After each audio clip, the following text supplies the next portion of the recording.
ताज़ा तरीन खबरें देखने के लिए अभी YouTube पर सर्च करें इटावा न्यूज़ 24/7 और साथ ही सब्सक्राइब करना ना भूलें और बगल में ही बेल आइकन का बटन होगा उसको भी दबाएं जिससे हर अपडेट सबसे पहले आप तक पहुंच पाए। नमस्कार, मैं हूं असलम अंसारी और आप देख रहे हैं बुलेटिन ऐप। आज बात करते हैं इटावा की।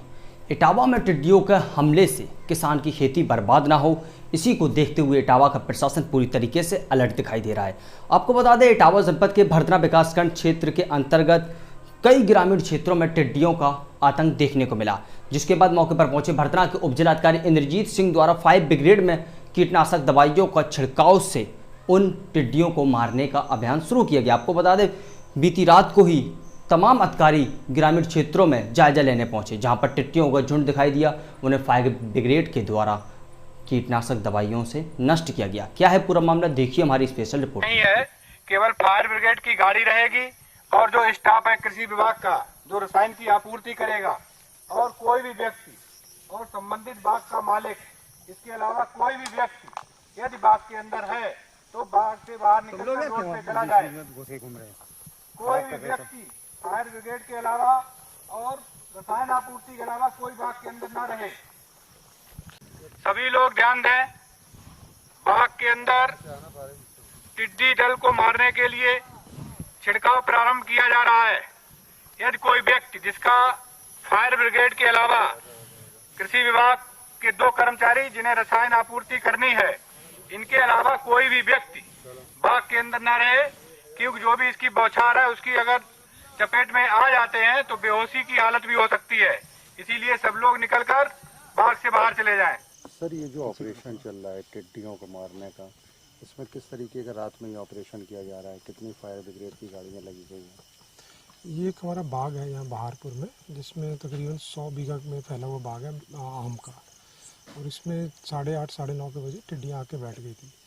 तो उसका एरिया बहुत बड़ा है, तो इसलिए हमने टोटल 4 गाड़ियाँ मंगाई है, अलग अलग तहसीलों से, ज़िले से आई है, और चारों गाड़ियों में जो भारत सरकार द्वारा प्रिस्क्राइब्ड केमिकल्स डाल के पेड़ वाइज छिड़काव किया जा रहा है। अभी तक हमने आधा बाग कवर कर लिया है और उसमें तकरीबन हर पेड़ पे छिड़काव हो गया है और बहुत सारी टिड्डियाँ मार दी गई है। कितना नुकसान सर दिख रहा है यहाँ पर किसानों का? जो ये 125 बीघे में खेत है, किस तरीके के नुकसान पहुँचा रहा है ये टिड्डी दल? जैसे अभी हमने कई पेड़ देखे हैं जब दवाई छिड़काते हुए, तो उनका पूरे पत्ते खा गए हैं। तो बाकी जो सही असेसमेंट है वो सुबह जब लाइट होगी तभी हो पाएगी। भारत सरकार की कोई टीम भी आने वाली है? हाँ, वो टीम अभी बस 1 घंटे में पहुँच जाएगी, रास्ते में है, अभी उनसे लगातार कोऑर्डिनेट कर रहे हैं। किस तरीके रेस्क्यू करेगी? वो जो है अपना वो ड्रोन से उसको स्प्रे करते हैं, तो उससे जो बची हुई टिड्डियाँ वो मार देंगे। सर, ये टिड्डी दल जो आ रहा है, ये लौट के घर फिर आ गया है, ये किस तरीके से अपनी ठिया बदल बदल के ये लोग कर रहे हैं? ये हवा के बहाव के हिसाब से अपनी डायरेक्शन चेंज कर लेते हैं, और ये औरैया से जैसे अभी गया था उन्नाव की तरफ, तो उन्नाव से जैसी हवा रिवर्स हुई तो ये फिर आ गया आज। काम करते हुए लर्न करना। देखिए, ये ना बहुत गलत प्रोटोकॉल है, मैं कल लिखूंगा। तुम ड्यूटी पे हो, बिना शू के, मैं देख लो कौन सा शू।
ऑपरेशन चल रहा है, किस तरीके का ये आप प्रशासन द्वारा ये चलाया गया है, कृषि विभाग के द्वारा ये देखिए, जिला प्रशासन के द्वारा, मैं तो कृषि विभाग की बात नहीं करूँगा, पूरा जिला प्रशासन लग के इस काम को हम लोग अंजाम दे रहे हैं।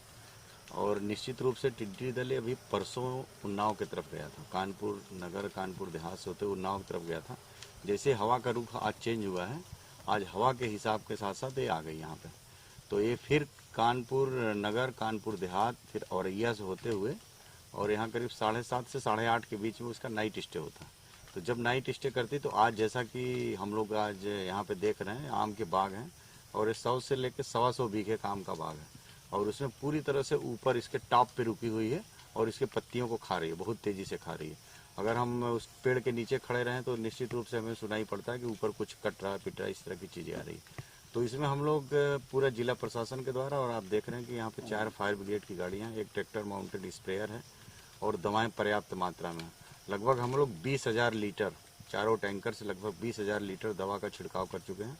चूँकि बाग काफ़ी बड़े हैं और बाग के नीचे गंदगी काफ़ी है तो थोड़ी कठिनाई हो रही है, लेकिन हमने लगभग आधे हिस्से से ज़्यादा कवर कर लिया है और हम लोगों को पूरी उम्मीद है कि हम यहाँ से तभी निकलेंगे जब पूरे आम के पेड़ों पे देख के पूरी तरह से छिड़काव कर लेंगे। कौन सी ऐसी दवा है जिससे आप लोग देखिए, ये तो दवा हमारा एक तो ये है साइक्लोथ्रीन है और दूसरा हमारा ये है आपका साइपरमेथ्रिन है और डाइक्लोरोवास। इस तरह की 2-3 दवाएं हम लोग प्रयोग कर रहे हैं और एक साथ एक दवा को प्रयोग कर रहे हैं। एक इसकी डोज 1 लीटर प्रति 1000 लीटर पानी में घोल बना के छिड़काव कर रहे हैं। ये क्या करती है कि जैसे कॉन्टैक्ट पॉइजन भी है, जैसे उसके संपर्क में आएगी कीट के तो कीट भी मरेगा और फ्यूम भी बनाती है, मतलब गैस भी बनाती है। तो अगर कीट के संपर्क में आ गया, यानी कि टिड्डी के संपर्क में आ गया, तो टिड्डी को मरना ही मरना है, चाहे भले थोड़े देर बाद मरे, लेकिन मरेगी जरूर। तो हम लोगों का पूरा प्रयास है कि इसको यहीं पे कंट्रोल कर लिया जाए तो आखिर आगे न बढ़ने पाए, क्योंकि यही फिर हवा के दिशा में जैसे सुबह होगा पुनः चलना शुरू हो जाएगी, तो कहीं न कहीं पुनः नाइट स्टे करेगी। किस तरीके का ये बाग में जो आप बता रहे 125 बीघा बाग है, किस जी, तरीके का नुकसान हो? अब देखिए, इसकी आम की पत्तियां खा रही हैं पूरी तरह से। अगर इसका कंट्रोल नहीं किया जाता तो जब आम की पत्ती पेड़ पे नहीं रहेगी, पत्तियां ही भोजन बनाने का काम करती हैं, तो जब पत्ती नहीं रहेगी, पौधा भोजन नहीं बनाएगा तो निश्चित रूप से पौधा सूख जाता। तो हम लोग इसको पूरे आम के बाग को बचा लिए। हाँ, जहाँ तक इसमें कुछ फल हैं, आम के कुछ फल लगे हुए हैं जो लगभग पक गए या पकने के करीब हैं, तो इससे बागवान को, जो बाग के मालिक हैं, उनको कहा गया कि इसको पूरी तरह से, क्योंकि अब ये बेचने लायक नहीं रहा, क्योंकि पक चुका है, तत्काल मार्केट में जाएगा, इसलिए हम लोग इसको डिस्ट्रॉय कराएंगे और वो भी सहमत हैं कि हम इसको बेचेंगे नहीं। रात लगभग पूरी खत्म हो चुकी है, सुबह होने वाली। कितनी देर ऑपरेशन चला, कितनी सफलता मिली है? देखिए, हम लोग लगभग 10 बजे से लगे हुए हैं और काफ़ी सफलता मिल चुकी है, क्योंकि जैसा मैंने पहले ही बताया कि थोड़ा बाग में गंदगी ज़्यादा है, इसमें कांटे वाले पौधे भी हैं और इस तरह से, तो हमें जो फायर ब्रिगेड की गाड़ियाँ वो हमारी भी फंस गई कहीं कहीं पे, तो उसको ट्रैक्टर से हम लोग मंगवा के खिंचवाए हैं, अब निकल गई हैं और टैंकर खाली हो गया। करीब हम 1100 लीटर के आसपास पुनः हम भरने के लिए भेजें, तो हम 2000 लीटर, करीब हम 20,000 लीटर का छिड़काव कर चुके हैं और 11,000 लीटर अभी और आ रही है, तो हम इसे पूरा कंट्रोल कर लेंगे पूरे बाग को।